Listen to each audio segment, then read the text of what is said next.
নমস্কার বন্ধুরা, গোপালে হেসেলে আপনাদের সবাইকে স্বাগত।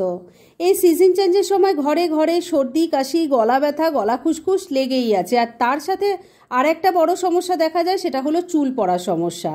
এই সমস্ত সমস্যার আজকে একটি ঘরোয়া টোটকা আপনাদেরকে বলে দেব, যেটা একবারে ঘরোয়া কিছু উপকরণ দিয়েই তৈরি করে ফেলতে পারবেন আর একদম 100% এর ফল পাবেন। তাই চলুন সময় নষ্ট না করে রেসিপিটা তৈরি করে ফেলি। আজকে এই অব্যর্থ ঘরোয়া টোটকাটা তৈরি করার জন্য আমি এখানে আমলকি নিয়ে নিয়েছি। বাজারে কিন্তু এখন খুব ভালো আমলকি পাওয়া যাচ্ছে। আমি এখানে 400 গ্রাম নিয়েছি, তবে আপনারা আপনাদের প্রয়োজন অনুযায়ী নিয়ে নেবেন। আমলকিগুলোকে খুব ভালো করে ধুয়ে মুছে রেখেছি। এবার এগুলোকে প্রথমেই একটা গ্রেটারের সাহায্যে ভালো করে গ্রেট করে নেব। সমস্ত আমলকিগুলো ভালো করে গ্রেট করে নিয়েছি। আর এবার মূল রান্নাটা শুরু করব, সেজন্য একটা কড়াই ভালো করে গরম করে নিয়েছি। এবার এর মধ্যে অল্প একটু ঘি দিয়ে দিলাম। ঘিটা মেল্ট হয়ে যাওয়া অবধি এবার একটু অপেক্ষা করতে হবে। ঘিটা মেল্ট হয়ে গেছে, এবার গ্রেট করা আমলকিটা দিয়ে দিচ্ছি। সবটা আমলকি দিয়ে দিয়েছি। এবার ঘিয়ের সাথে মিশিয়ে নিয়ে এটাকে একটু নাড়াচাড়া করে নেব, যতক্ষণ না আমলকির মধ্যেকার যে জলটা আছে সেটা পুরোটা শুকিয়ে যায়। আর এই সময় ফ্লেমটাকে আমি লো আর মিডিয়ামের মাঝামাঝি রেখে কাজটা করছি। আর বন্ধুরা, এই কাজটা হতে একটু তো সময় লাগবে, তাই এই সময়ের মধ্যে আমি আরেকটা কাজ সেরে নিচ্ছি। তবে ওই কাজটা করতে করতে কিন্তু এটাকে বারে বারেই নাড়াচাড়া করতে হবে, না হলে নিচ দিয়ে পোড়া লেগে যেতে পারে। কি কাজ করব সেটা দেখিয়ে দিই।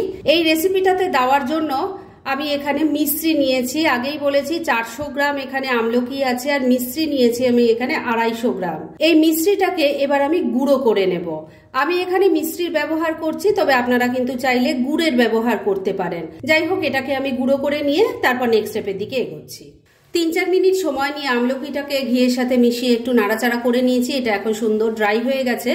এবার এর মধ্যে মিশ্রিটা যে দেখিয়েছিলাম, দেখুন গুঁড়ো করে নিয়েছি, সেটা দিয়ে দিলাম। ভালো করে মিশিয়ে নিচ্ছি।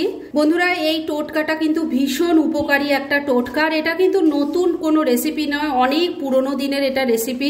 আপনারা নিজেরাই চিন্তা করে দেখুন না, আপনাদের দিদিমা ঠাকুমারা কতটুকু ওষুধের ব্যবহার করতেন তাদের জীবনে। তারা কিন্তু বাড়িতে এই রকম টোটকা ব্যবহার করে নিজেরা সুস্থ হতেন এবং বাচ্চা কাচ্চাদেরও এই খাইয়েই ভালো রাখতেন। আর সত্যি কথা বলতে কি, আমাদের থেকে কিন্তু ওনারাই বেশি সুস্থ ছিলেন। কথাটা ঠিক বললাম কিনা অবশ্যই আমাকে কমেন্ট করে জানাবেন।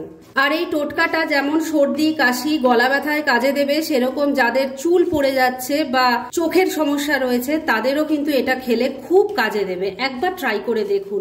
মিশ্রির গুঁড়োটা ভালো করে মিশিয়ে নিয়ে 2-3 মিনিট নাড়াচাড়া করেছি। এর থেকে কিন্তু এখন অনেকটা জল বেরিয়ে গেছে।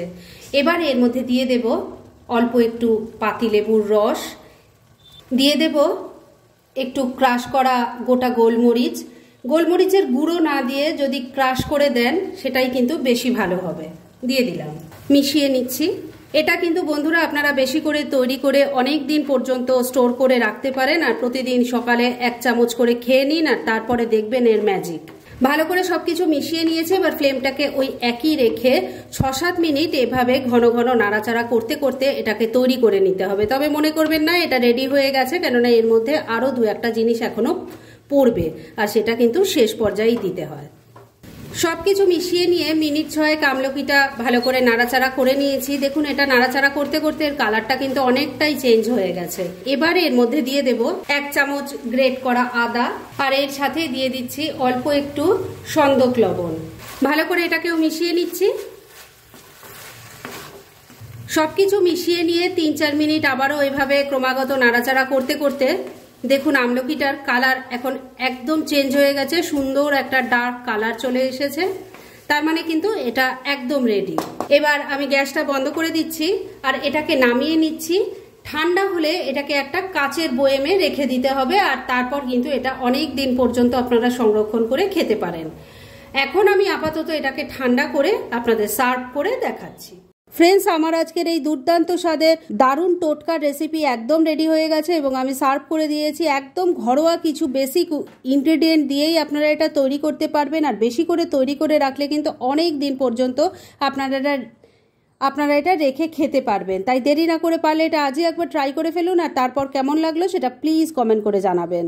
এরকম ধরনের অনেক ভালো ভালো নিরামিষ রান্নার রেসিপি আপনারা গোপালের হেসেল সার্চ করলেই পেয়ে যাবেন, যার মধ্যে থেকে কিছু কিছু আমি সাজেস্টেড বক্সেও দিয়ে দেবো, সেখান থেকেও আপনারা দেখে নিতে পারেন। তাই গোপালের হেসেল অবশ্যই ভিজিট করুন। আর আপনারা কেমন ধরনের রেসিপি চাইছেন সেটাও কিন্তু আমাকে জানাতে পারেন, আমি চেষ্টা করব সেসব রেসিপিগুলো আপনাদের সাথে শেয়ার করার। আর আমার আজকের এই রেসিপি যদি আপনাদের ভালো লাগে আর ইউজফুল বলে মনে হয়, তাহলে যারা এখনও আমার চ্যানেলটাকে সাবস্ক্রাইব করেননি তারা প্লিজ প্লিজ সাবস্ক্রাইব করুন। তাহলে আজকের মতো এখানেই শেষ করছি, পরদিন আবার এরকমই কোনো ভালো রেসিপি নিয়ে চলে আসব। আপনারা সবাই খুব ভালো থাকুন, সুস্থ থাকুন।